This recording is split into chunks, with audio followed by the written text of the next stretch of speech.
చూస్తే రాష్ట్రంలో ఒక పక్క అభివృద్ధి, ఒక పక్క సంక్షేమ పథకాలు ఏమన్నా అందుకుంటున్నారు అసలు? మాకేం రావట్లేదు సార్. జనరల్‌గా ఏం చేస్తుంటారు వర్క్? నేనా నేను బయట బట్టల షాప్‌లో చేసుకుంటా. ఈ పథకాల లిస్టులో సూపర్ 6 అని చెప్పారు. మహిళలకు పెద్దపీట వేశారు. బస్సు పథకం ఉపయోగపడుతుందా? మాకేం రాలేదు. ఉచిత బస్సు ప్రయాణం ఏమన్నా? కనీసం ఇల్లులు మునిగిపోయిన 25,000 కూడా రాలేదు. ఆ ఆ పింఛన్ ఒకటి వస్తున్నారు, ఒంటరి మహిళ పింఛన్ ఇస్తున్నారు. మాకేం రావట్లేదండి. మొన్న మోందా తుఫాన్ ఎఫెక్ట్ ఏమన్నా నష్టపోయి ఉన్నారా? నష్టపోయాం కదండి, ఇంట్లో సామానం అంతా పోయింది. రోడ్డున పడ్డాము. మాకేమి ఇచ్చారు? గ్యాస్ పాకం అన్నారు, గ్యాస్ లేదు. 25,000 అన్నారు, అది లేదు. 15,000 అన్నారు, 1,500 అన్నారు, అది లేదు. ఏమి లేదు, ఇంటికి బియ్యం రావట్లేదు. ముసలాళ్ళు ముక్కలకు వస్తున్నాయి. మేము కూడా ముసలాళ్ళం అయిపోతున్నాం కదా. 50 సంవత్సరాలు వచ్చిన వాళ్ళు మన ముసలాళ్ళు లెక్క కదా. మేము ఎక్కడ తిప్పలు పడతామండి పనులు అనుకున్న బియ్యం కోసం వెళ్ళి. స్థానికంగా మీకు పనితీరులు ఎలా ఉన్నాయి మేడం? అక్కడ కార్పొరేటర్లు కానివ్వండి, లేకపోతే వార్డు మెంబర్? ఏమి రాదండి, ఈయన ఉన్నంతసేపు మాకేం రాదు. ప్లీజ్ మేడం ఒక్క నిమిషం మేడం. అయితే ఏంటంటే ఏదన్నా మహిళలకు సంబంధించిన పెద్దపీట వేశారు కాబట్టి పథకాలు ఏదన్నా ఎలిజిబిలిటీలో ఉన్నారా? కనీసం చెక్ చేశారా? మాకు సంబంధించి ఏమి లేదండి. మాకు సంబంధించి నిన్న ఒక కొత్త విషయం వచ్చింది మేడం. తిరుమల లడ్డు అంటున్నారు. మెయిన్ ప్రాబ్లమ్స్ వదిలేసి అందరూ అటే తిరుగుతున్నారు. అసలు ప్రాబ్లమ్స్ మీద ఫోకస్ చేస్తే బాగుంటుంది. దానికి నాకు ఐడియా లేదండి. పవన్ కళ్యాణ్ గారు కూడా డిప్యూటీ సీఎం కదా, ఎలా ఉంది ఆయన సంగతి? వేస్ట్ అండి, మాట్లాడుకోవాలి ప్లీజ్ అండి. ఏదైనా చేయగలుగుతారా? ఇంక వేస్ట్ అని చెప్పాను కదండి ఫైనల్ గా.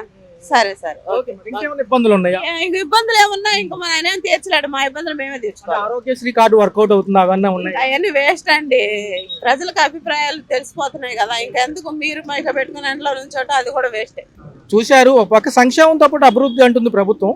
రియాలిటీలో ఎలా ఉంది ప్రస్తుతం రాష్ట్ర పరిస్థితి? ఎలా ఉంది? నాకు తెలిసి ప్రజెంట్ అయితే బాగానే ఉంది. కాకపోతే ఏంటంటే నేను చెప్పేది ఏంటంటే ఫ్లడ్ వచ్చిన దగ్గర నుంచి అంటే మొత్తం దరిద్రంగా తయారైపోయింది. ఏది ఎలా ఉందో, ఎవరు ఎట్లా అమ్ముతున్నారో, ఏ మైకులు పెడుతున్నారో, కాటా కింద వేసి పెడుతున్నారో, ఏది అనేది క్లారిటీ ఉండట్లా. వస్తున్నారు, కేజీ అడుగుతున్నారు, అది కేజీ పడుతుందా లేదో తెలియట్లా, కేజీ అసలు తీసుకుని వెళ్ళిపోతున్నారు. ఇది మాత్రం వాస్తవం. నాది పక్క రోడ్డే, వాస్తవం చెప్పాలంటే. నా పేరు వేముల గోపి, మాది పక్క రోడ్డే, సందు పక్కనే. అది ఏదన్నది క్లారిటీ ఉండట్లా. కూలికలు కొలతల శాఖలు కూడా ఏం పట్టించుకోవట్లేదా? కాటాలు ఇప్పుడు నేను ఓ చోట దగ్గరికి వెళ్ళా, నాకు రూపాయి వచ్చింది. అట్లాగే కాటాల దగ్గరికి వెళ్ళినప్పుడు 4 రూపాయలు వస్తాయి. వాళ్ళు అదే చూసుకుంటారు కానీ బయట చూసుకోరు కదా. వాస్తవే కన్నా, బయట చూసుకోరు కదా. అది ఇంకేమైనా ఇబ్బందులు ఉన్నాయా? పథకాల లిస్టులో ఏమన్నా ఉన్నారా, లేకపోతే ఏంటి, ఏం జరుగుతుంది? పథకాలంటే వాసన చెప్పలేము కానీ ఇప్పుడు ఎట్లా చెప్పాలని అర్థం కావట్లేదు. కానీ వాసన నేను చెప్పేది ఏంటంటే, ఇప్పుడు మనకు వచ్చే ఫుడ్ క్లారిటీగా మంచి ఫుడ్ వస్తే మన ఆరోగ్యం బాగుంటది. అంటే ఇదే విషయంలో చూసుకుంటే తిరుపతి లడ్డు కల్తీ విషయమే ఇప్పుడు ప్రథమ అంశంగా ఉంది. ఎక్కడ చూసుకున్నా కల్తీ. స్థానికంగా ఎమ్మెల్యే విశాఖపట్నంలో కూడా గోమాంసం స్టోరేజ్ లో ఉందంటున్నారు. అటుపక్క చూసుకుంటే పిఠాపురంలో కూడా గోనెయ్యి కల్తీ అయింది. 10 రూపాయల పాల ప్యాకెట్ నుంచి కొన్ని 50 రూపాయలు నెయ్యి పెట్టి దగ్గర మొత్తం కల్తీ అన్న. కల్తీ లేని సామ్రాజ్యం ఎక్కడని చెప్పు.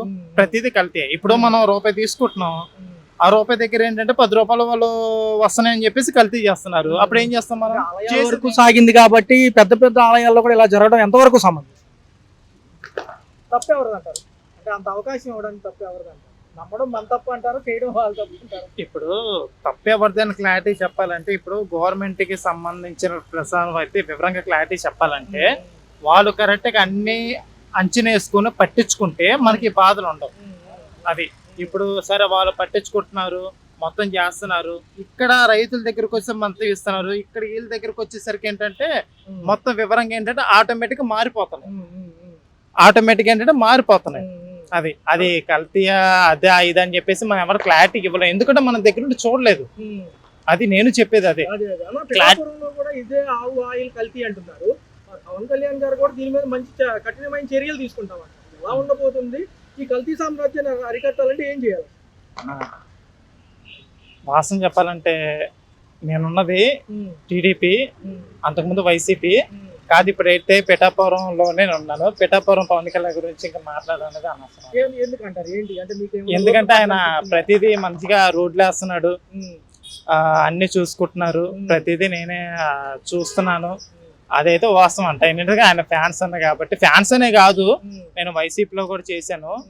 అయితే ఆయన మంచిగా చూసుకుంటున్నాను ఒక ఆశ. కాకపోతే నేను ఉండేది మాత్రం టీడీపీ అన్న. అంటే పర్టికులర్ గా తిరుపతి లడ్డు విషయంలో నిన్న సిట్టు దూకుడు ప్రదర్శించింది. మాజీ ఈఓ గారు కూడా చెప్పారు, పైన ప్రెషర్ వల్ల మేము చేయాల్సి వచ్చింది అంటున్నారు. బోలేబాబా డైరీ నుంచి తెచ్చుకున్న ఇంగ్రీడియంట్స్ తో నెయ్యి చేశారు, కానీ ఒక చుక్క నెయ్యి నిజంగా లేదు, ఒక పాల చుక్క కూడా లేదనేది అక్కడ వాదన. ఎందుకంటారు ఎంత కల్తీ అని? అప్పుడు ఈ కల్తీ ఉందని చెప్పేసే కదా పవన్ కళ్యాణ్ గారు సార్ వెళ్ళి అక్కడ మొత్తం మాట్లాడింది.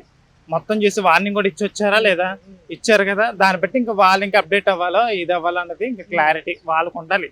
మనదే ఉందన్న, రోజుకి వచ్చి కూరగాయలు కొనుక్కుంటే ఇంటికుంటాం, మనదే మనం చూసుకుంటాం అంతవరకే. రాష్ట్ర భవిష్యత్తు ఎలా ఉండబోతుంది రాబోయే కాలంలో? ఖచ్చితంగా ఇంకోసారి ఈ ప్రభుత్వానికి అవకాశం ఇస్తారా? ఎందుకంటే ఎమ్మెల్యేల తీరులు కూడా ప్రతి నెల పర్యవేక్షిస్తుంది ప్రభుత్వం. పైనుంచి కూడా ఈ ఎమ్మెల్యేలు ఎలా ఉన్నారు, ఏంటి, ఏం చేస్తున్నారు అనేది ఎలా ఉంటుంది? రేపు పంచాయతీ ఎలక్షన్స్ కూడా జనవరిలో ఉన్నాయి కదా. అవును, ఉన్నాయి. ఇప్పుడు మీరు మంచి ప్రశ్న వేశారన్న, దాన్ని కరెక్ట్గా సమాధానం చెప్పాలంటే, ఇప్పుడు నీ మనసులో ఒకలా ఉంటుంది, నా మనసులో ఒకలా ఉంటుంది. నేను వైసీపీలో ఉండి రేపు టీడీపీకి వేస్తా, అట్లాగే 10 మంది వైసీపీలో అంటారు, టీడీపీలో వేస్తారు, అలాగే గ్లాస్ కూడా వేస్తారు. అట్లాగే ఎవరి మనసులో ఏముంది అన్నది వాళ్ళకి తెలిసింది, కానీ మనం చెప్పలేమన్నా. అది మాత్రం వాస్తవం అన్న. ఫైనల్ ఒక క్వశ్చన్ అన్న, సామాన్యుడి పరిస్థితి ఏంటి? పనులు ఉన్నాయా? నిత్యావసర సరుకుల ధరలతో పాటు మిగతా ఆయన ఎలా ఉన్నాయి? ప్రజెంట్ అయితే ఇప్పుడున్న పొజిషన్ లో పన్నులు లేక అటు ఇప్పుడు ఇగో డాగ్ చూసారా, ఇంట్లో మా ఆవిడ విడాకులు ఇచ్చేసి మరి వెళ్ళిపోతుంది పన్నులు లేక. నా బాధ ఎలా ఉందంటే, పన్నులు లేక చాలా దరిద్రంగా తయారయ్యే వ్యవస్థ. రోజుగో ఎదరికెళ్తే మా ఏరియానే 10 మందిని చూపిస్తా, 100 మందిని చూపిస్తా. సింగినగర్ 1, 2, 3 బ్లాక్ పన్నులు లేక రోజు ఇంటి దగ్గర అది మా పరిస్థితి. చూసుకున్నట్లయితే మొన్న మోందా తుఫాన్ ఎఫెక్ట్ కూడా చాలా చర్యలు తీసుకుంది ప్రభుత్వం, ముందుగానే అలర్ట్ చేశారు, చాలా వరకు నష్టపరిహారాలు కూడా అందించడం జరిగింది. రైతులు కూడా కొంచెం హర్షంగానే ఉన్నారు ఈ విషయంలో, ముందు నుంచి కూడా జాగ్రత్తలు చెప్పడం వల్ల. ఎలా అనిపిస్తుంది? అందులోని ప్రభుత్వం ఫస్ట్ నుంచి కూడా అంతా ఎలక్ట్రిక్ టెక్నాలజీతో ముందుకెళ్తుంది అంటున్నారు, అసలు ఏమంటారు? అంతా బాగానే ఉందండి. చంద్రబాబు నాయుడు గారు అంతా బాగానే చేస్తున్నారు. ఏంటి అన్ని ఎక్కడికక్కడ దేనికి దానికి అన్ని ప్రతిది కూడా అడ్వైట్ చేసి అందరికి ఏంటి ప్రతి 4 రోజుల ముందే అందరిని పంపించి అన్ని ఏమేమి కావాలో అన్ని సౌకర్యాలు అందిస్తున్నారండి.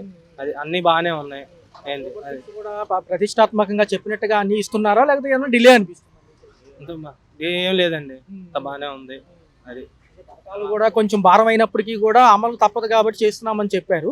దీంతో పాటు ఎమ్మెల్యేల పనితీరు కూడా మానిటర్ చేస్తున్నారు, ప్రతి నెల రిపోర్ట్లు తీసుకుంటున్నారు, ఏదైనా తేడా ఉంటే మార్చుకోవాలని చెప్తున్నారు. ఇది కొత్త విధానమే. గతంలో జరిగింది మనకైతే తెలియదండి. ఏంటి గతం ఇప్పుడు మటుకైతే సో బాగానే ఉంది చంద్రబాబు గారి ప్రభుత్వంలో, ఇదే చెప్పాలనుకుంటున్నా. అది మరొక అంశం మళ్ళీ తెరపైకి వచ్చింది, తిరుపతి లడ్డు. నిన్న కూడా సిట్లో కూడా తేలిపోయింది. అది ఏదైతే ఉంది ఇంగ్రీడియంట్స్ వల్లే చేశామంటున్నారు. ఏదైతే ఒక చుక్క పాలు నెయ్యి లేకుండా నెయ్యి తయారు చేయొచ్చు అనేది తేలిపోయింది. ఈ విషయంలో ఈఓ గారు కూడా ఒప్పుకోవడం జరిగింది. ఏమంటారు అంటే మనోభావాలు దెబ్బతినకుండా ఉంటాయి కదా. అది అయితే మనకి తెలియదు అన్న, తిరుపతి దాని గురించి మనకైతే తెలియదు. ఏంటి మా ఏరియా మాకైతే అంతా బాగానే ఉంది. ఏంటి అది సరే, ఆలయాల దగ్గర లడ్డు విషయంలో కొంచెం జాగ్రత్తగా ఉంటే బాగుంటుందా? అంటే అది ప్రజలు తినేది కాబట్టి ఏంటి అది కొంచెం దాని మీద దృష్టి పెట్టి ఏంటి కొంచెం గవర్నమెంట్ కూడా కొంచెం పట్టించుకొని అన్ని చేస్తే బాగానే ఉంటుంది అన్న. కల్తీ ప్రపంచం అయిపోయింది ఎక్కడ చూసుకున్నా, అన్ని కల్తీయే కదన్న. ఇప్పుడు అన్ని కల్తీయే, ఏంటి ప్రతిదీ కల్తీయే. కొంచెం ఆటి విషయంలో కన్నా కొంచెం గవర్నమెంట్ ఏంటి చంద్రబాబు నాయుడు గారు అన్ని వాటి గురించి అవి పట్టించుకుంటే ఏంటి కల్తీ జరగకుండా ఉంటుంది. ప్రతి వస్తువు కల్తీ వస్తుంది. ఏంటి కూడా ఈ కవ్వు ఆయిల్ అని చెప్పి హడావుడి చేశారు, ఎలా అనిపిస్తుంది?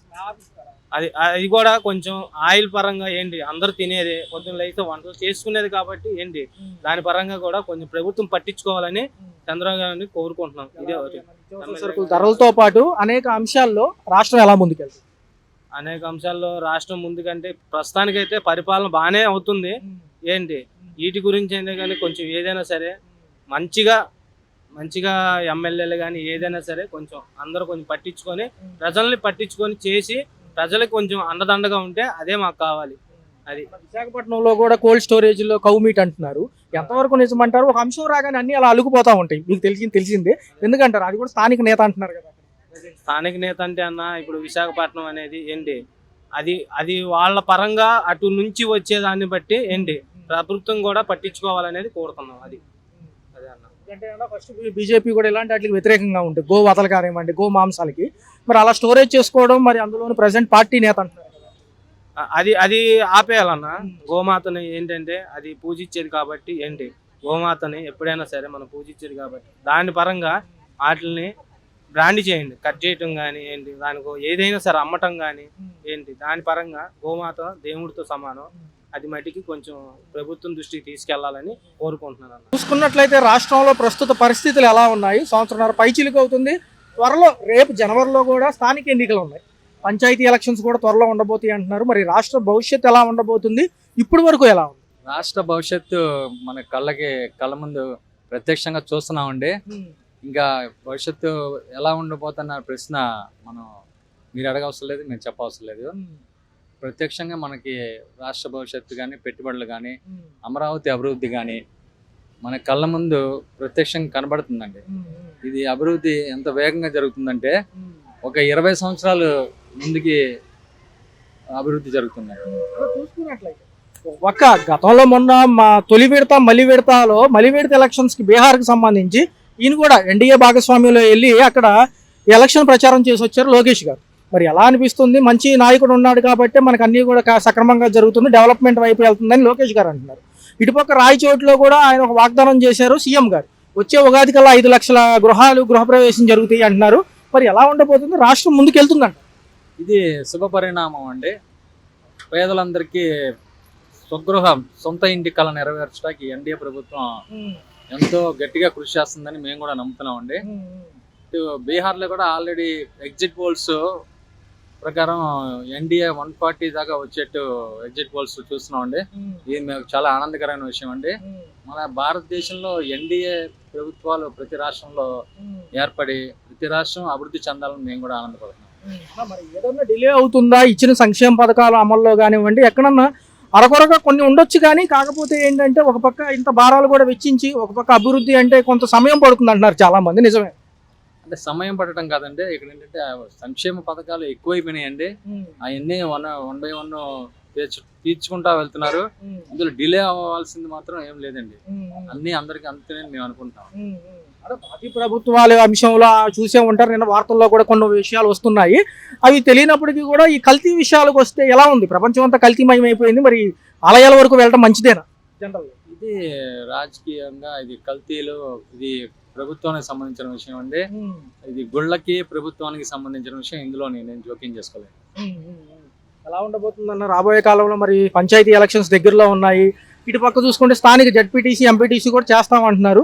మరి ప్రజల అభిప్రాయం ఎలా ఉందంటారు? ఇప్పుడు రాష్ట్రంలో పరిస్థితి ఎలా? రాష్ట్ర పరిస్థితి ఎన్డీఏ ప్రభుత్వానికి చాలా అనుకూలంగా ఉందనుకుంటున్నామండి. ఇంకా వెనక్కి తిరిగి చూడాల్సిన పని లేదనుకుంటున్నాం. పవన్ కళ్యాణ్ గారు కూడా ఒక పక్క చూసుకుంటే ఆయన నియోజకవర్గంలో జరిగిన కొన్ని కల్తీ విషయాల్లో కూడా ఆయన చొరవ తీసుకుంటారంటున్నారు. ఖచ్చితంగా ఆయన ముందు పెడతామని అక్కడ స్థానికులు అంటున్నారు. ఆయన పనితీరులు ఎలా అనిపిస్తున్నాయి? మరి ఏ విధంగా చూసుకుంటే ఆయన కూడా పర్లేదా, వర్క్ లో పడినట్టేనా? పవన్ కళ్యాణ్ గారు 100% వర్క్ బాగా చేస్తున్నట్టు అనిపిస్తుందండి మాకు.